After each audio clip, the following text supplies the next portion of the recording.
కర్నూలు జిల్లా కే మార్కాపురంలో టీడీపీ నేతలు దౌర్జన్యానికి పాల్పడ్డారు. డాక్టర్ బిఆర్ అంబేద్కర్ జెండా గద్దెను అక్రమంగా తొలగించారు. కల్లూరు మండల టీడీపీ ఇన్ఛార్జ్ రామాంజనేయులు అనుచరులు జెండా గద్దెను తొలగించి ఆ స్థలంలో కిరాణా షాప్ ఏర్పాటు చేసుకున్నారు. వారిపై చర్యలు తీసుకోవాలని గ్రామస్తులు పోలీసులకు ఫిర్యాదు చేశారు.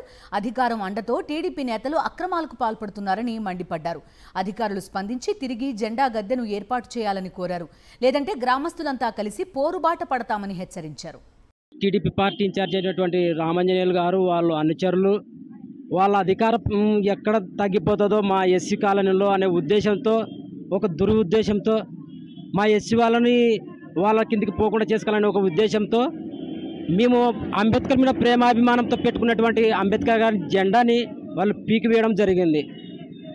సో బట్ వాళ్ళు వాంటెడ్గా అధికారం ఉందనే ఒక ఉద్దేశంతోనే వాళ్ళు తీసేస్తున్నారు, పెడుతున్నారు, మా మీద నేను ఇది చేస్తున్నారు.